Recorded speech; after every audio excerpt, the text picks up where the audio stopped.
My narcissist, controlling ex-girlfriend made my life hell. She made me cut off from all my female friends and tried to separate me from my mother. She kept threatening to break up with me every time I didn't agree with her. She told me she's done with me after she found a normal text with a girl. This was my final straw, so I rushed out angrily and decided to break up. Now she is accusing me of abandoning her. AITA?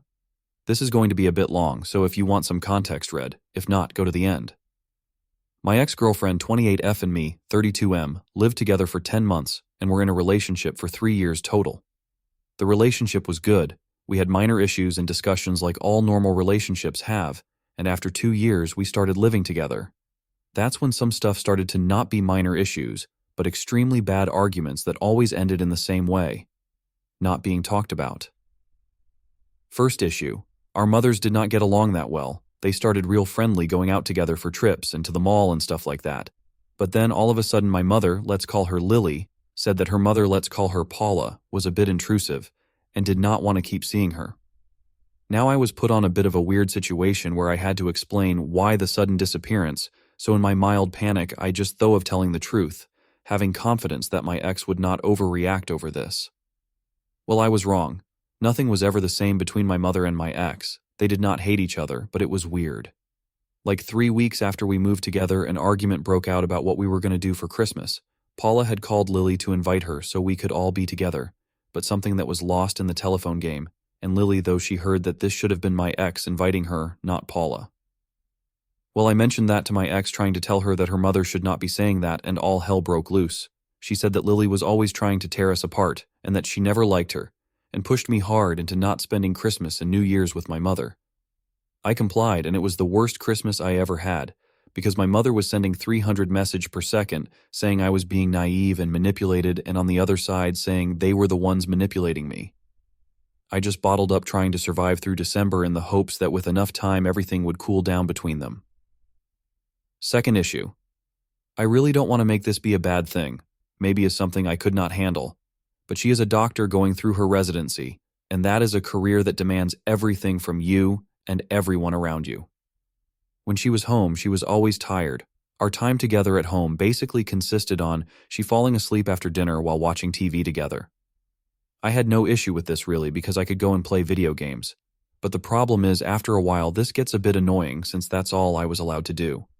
If I wanted to go out to play volley, she said jokingly, "You should stay with me, we could do something together," which evolved to, "Maybe you should not go. The volleyball is the problem." If I wanted to go out with my friends, she'd get a bit mad, even though I always invited her and was always writing me about when would I get home, that I said 9 p.m., and it's 10 p.m., where are you, etc. Until she would not answer the phone anymore, at which point I knew she was mad, and it would be an argument when I got home. Third issue. So sometimes when these arguments happened, she would attack me with the same line. "This is why we are going to break up." If we talked about having kids, which I do not think we were prepared to have, I'd say I'm open to have them, but not right now. She would say she wants them right now, and 2 of them. And when I asked who was going to take care of them, she'd of course say, "My parents." Of course my mother was not included in this. She was never allowed to set a foot inside our house again. But when I started to make other arguments, that's when the line was used, "This is why we are going to break up." Marriage? Maybe wait until you finish your residency in 3 years?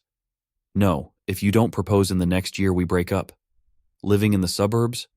I really like the city, I'd like to stay here, or at least close.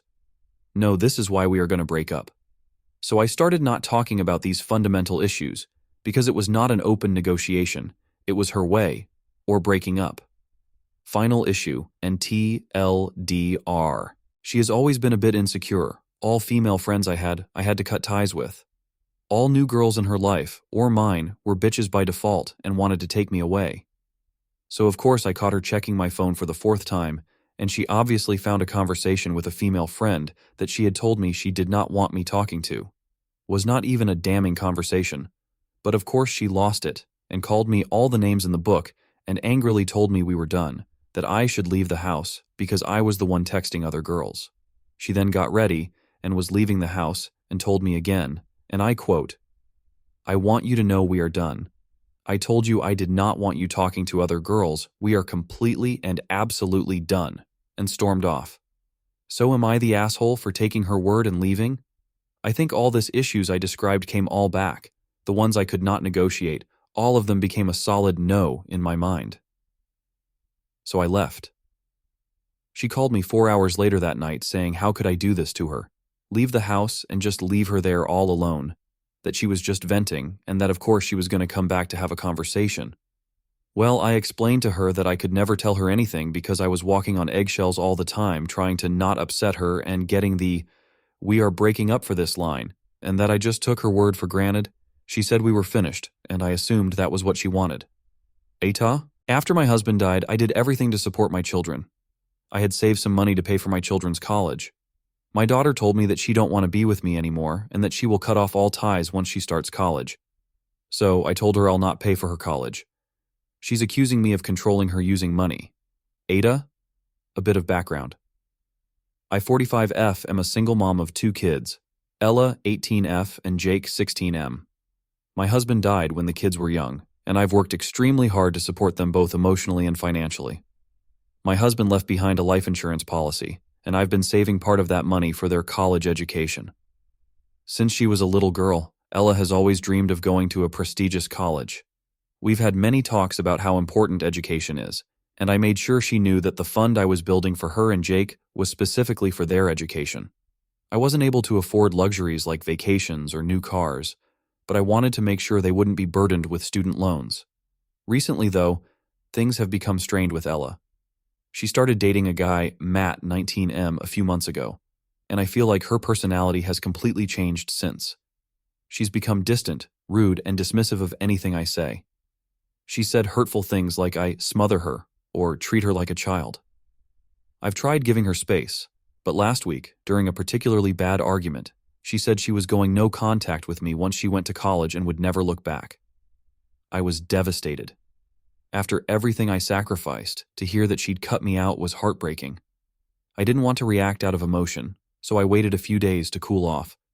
But eventually, I made the decision that if she truly wanted nothing to do with me, then I wasn't going to fund her education.